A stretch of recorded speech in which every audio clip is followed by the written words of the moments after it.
अस्सलाम वालेकुम, कैसे हैं आप सब। तो आज हम स्टार्ट करने जा रहे हैं एक्सरसाइज 3B का क्वेश्चन नंबर 9। तो मेरे पास ये बुक 2 है जिसको D2 भी बोलते हैं और उसका ये अपडेटेड 7th एडिशन यानी न्यू एडिशन मेरे पास है। इस न्यू एडिशन का ये चैप्टर नंबर 3 चल रहा है। मैंने इस चैप्टर के नेम से एक सेपरेट प्लेलिस्ट बना दी है, उसका लिंक भी नीचे डिस्क्रिप्शन में दे दिया है ताकि आपको इस चैप्टर से रिलेटेड तमाम सॉल्यूशंस एक ही जगह पर आसानी से मिल जाएं। इसके अलावा मैंने डिस्क्रिप्शन में अपने फेसबुक पेज का लिंक भी दिया हुआ है, आप इसी फेसबुक पेज के थ्रू अपने क्वेश्चंस को, सजेशंस को मुझ तक भी पहुंचा सकते हैं। तो आइए बात कर लेते हैं क्वेश्चन नंबर 9 की। इसकी स्टेटमेंट मैंने नीचे नोट डाउन कर ली है, वहीं से इसको रीड करते हैं, समझते हैं और सॉल्व करना स्टार्ट करते हैं। तो अब आपको सामने स्क्रीन पर क्वेश्चन नंबर 9 की स्टेटमेंट लिखी हुई नजर आ रही है। मैं इसको रीड करने लगा हूं। यहां पे लिखा हुआ है हाउ मच ज़कात शुड बी पेड, कितनी ज़कात देनी पड़ेगी, अदा करनी पड़ेगी, किसके ऊपर, on yearly savings of PKR. PKR का मीन्स होता है पाकिस्तानी रुपीस और आगे पैसे लिखे हुए जिसको मिला के पढ़ेंगे 93,800 रुपीस। यानी अगर एक साल की सेविंग्स, ईयरली को बोलते हैं एक साल की यानी एनुअली, अगर एक साल की सेविंग्स 93,800 रुपीस हैं तो इतने पैसों पे कितनी ज़कात देनी पड़ेगी, ये क्वेश्चन में पूछा जा रहा है। अब मैं आपको ज़कात के बारे में बता चुका हूं कि ज़कात बेसिकली सिल्वर पे भी कैलकुलेट की जाती है, ज़कात जो है गोल्ड पे भी कैलकुलेट की जाती है और अगर आपके पास कोई अमाउंट पड़ी हुई हो तो उस पर भी आप ज़कात को फाइंड आउट करते हैं। अब सिल्वर का भी एक अमाउंट है जो कि बताई जाती है, गोल्ड की भी एक अमाउंट है जो आपके पास होनी चाहिए एक साल के बाद या एक साल के ख़त्म होने पर, और एक अमाउंट जो है उसका भी एक परसेंटेज है जो बताई जाती है जो कि आपको ज़कात के तौर पर देनी पड़ती है। अभी हम सिल्वर और गोल्ड की बहस में नहीं जा रहे, अभी जस्ट हम अमाउंट को देख रहे हैं कि हमारे पास अमाउंट अगर मौजूद हो उस पर ज़कात किस तरह कैलकुलेट की जाती है। ये बाकी चीज़ें आगे आएंगी तो वहाँ पर डिस्कस करेंगे। तो ज़कात हमारे पास पिलर्स ऑफ इस्लाम में से है और ये हर साहिब निसाब मुसलमान पे वाजिब है।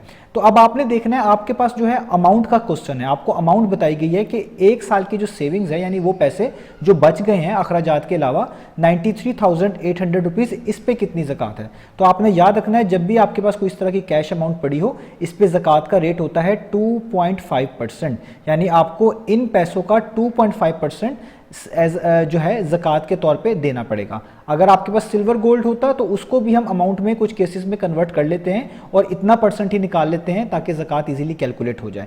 तो अभी जो चीज़ आपको समझने वाली है वो ये है कि अगर आपके पास कोई अमाउंट गिवन हो ईयरली सेविंग्स के लिहाज से और उस पर ज़कात देनी हो तो आपको हमेशा उसका 2.5% अदा करना होगा। यही एक फिक्स रेट है जो कि आपने याद रखना है। तो आइए अब इसका सोल्यूशन स्टार्ट करते हैं। तो सोल्यूशन में सबसे पहले हम ज़कात का रेट मेंशन करेंगे जो कि आपको याद होना चाहिए। तो हम यहाँ पे लिखेंगे ज़कात rate in terms of percentage. ये मैंने इन टर्म्स ऑफ परसेंटेज लिखा है यानी परसेंटेज की फॉर्म में रिप्रेजेंट कर रहा हूँ इन टर्म्स ऑफ परसेंटेज। तो ज़कात कितना परसेंट देनी पड़ती है आपको, 2.5%, और ये एनुअली होती है, साल के बाद होती है। ठीक है, अगर आपने इसको फ्रैक्शन में करना हो रिप्रेजेंट तो 1/40 होता है, वो भी कर सकते हैं, उससे भी आंसर यही आएगा। तो ये है ज़कात इन टर्म्स ऑफ परसेंटेज। अब आपको ज़कात जो पे करनी है वो कितने पैसों पे करनी है, इतने पैसों पे, जो कि है 93,800। तो आपको बता चुका हूँ जो पैसे आपके पास होते हैं आपने उसका हमेशा 2.5% निकाल लेना है, तो जो अमाउंट आएगी उतनी ही आपको ज़कात पे करनी पड़ेगी।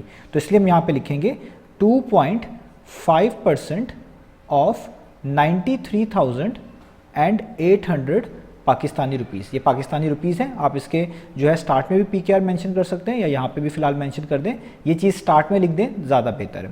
अब आपने इस चीज़ का जस्ट 2.5% निकालना है। तो आपको पता है बहुत आसान है 2.5% निकालना। आपको करना क्या पड़ेगा, जब भी किसी नंबर का कुछ परसेंटेज निकालना होता है उनको हम मल्टीप्लाई करते हैं और 100 से क्या कर देते हैं, डिवाइड। यानी आपने 2.5 को बेसिकली मल्टीप्लाई करना है 93,800 से इस तरीके से, और किससे डिवाइड कर देना है, उसको 100 से इस तरीके से डिवाइड कर देना है। अब आप जस्ट कैलकुलेशन में जो कैंसिलेशन हो सकती है वो कर लें। ये दोनों जीरोस इन दोनों जीरो से कैंसिल आउट हो जाएंगे क्योंकि ऊपर दोनों वैल्यूज मल्टीप्लाई हो रही है, इस तरह कैंसिलेशन हो सकती है। तो ऊपर जस्ट बच जाएगा 2.5, साथ बच जाएगा 9, 3 और 8 क्योंकि दो जीरोस तो कट हो चुके हैं। तो यहाँ तक जब आप कर लेंगे, अब आपने इस डेसिमल को रिमूव करना है। जब भी डेसिमल को रिमूव किया जाता है उसके अगला डिजिट देखा जाता है। अगर वो एक डिजिट हो तो डेसिमल को रिमूव करके नीचे 10 लिखा जाता है, अगर दो होते तो 100 लिखा जाता। तो यहाँ पे एक डिजिट है तो मैं जस्ट डेसिमल को रिमूव करके नीचे क्या लिख दूंगा, 10, और यहाँ पे क्या आ जाएगा आपके पास 938, वैसे का वैसे ही। ये जो नीचे 1 बचा था इसको यहाँ पे लिखने की जरूरत नहीं होती, आप लिख भी लेंगे तो भी ठीक है, ना लिखें तो भी ठीक है। अब जो ये 10 और 25 है ये दोनों 5 पर कैंसिल आउट होते हैं। 5 2 टाइम्स 10 होता है, 5 टाइम्स कितना होता है, 25 होता है। तो ऊपर क्या बच गया आपके पास 5, नीचे क्या बच गया 2, और यहाँ पे क्या बच गया 938। तो 938 भी आपको पता है इसके एंड पे 8 आ रहा है, तो ये भी यानी 2 पर डिवाइड होगा। ऐसा नंबर जिसके एंड पे इवन डिजिट आ रहा हो, ऐसा डिजिट आ रहा हो जो कि 2 के टेबल पे आता हो, जिस तरह यहाँ पे 8 आ रहा है वो 2 पर हमेशा डिवाइड होता है। तो इसका मतलब है 2 1 टाइम्स 2 होता है, और 2 को आप 469 टाइम्स करेंगे तो 438 आ जाएगा। आप 938 को 2 पे डिवाइड करेंगे, आपको इजीली आंसर मिल जाएगा 469। तो इसका मतलब ऊपर सिर्फ बच गया 5 मल्टीप्लाई का साइन, और यहाँ पे बच गया 469। तो अब जस्ट इन दोनों को मल्टीप्लाई करना है और आपका आंसर आ जाएगा। तो जब आप 5 को मल्टीप्लाई करेंगे 469 से, तो आपके पास क्या आंसर आएगा? आपके पास आंसर आएगा 2345 पाकिस्तानी रुपीज़। याद रखें ये पाकिस्तानी रुपीज़ के अंदर है, तो यहाँ पे हम यूनिट मेंशन कर देते हैं ताकि आपके लिए आसानी हो जाए। तो ये हमारे पास आ गया पाकिस्तानी रुपीज़ यानी PKR। तो इससे पता चला आपको 2345 रुपीज़ देने पड़ेंगे ज़कात के तौर पे, अगर आपके पास एक साल की सेविंग्स इतनी है यानी 93,800 रुपीज़ है। तो आपने ये रेट जो है फिक्स ये याद रखना है, हमेशा इसी रेट के ज़रिए आप ज़कात को कैलकुलेट कर पाएंगे इस तरह के केसेस में। तो उम्मीद है आपको क्वेश्चन समझ आया होगा। इंशाल्लाह नेक्स्ट क्वेश्चन में मिलेंगे बाकी सॉल्यूशंस के साथ।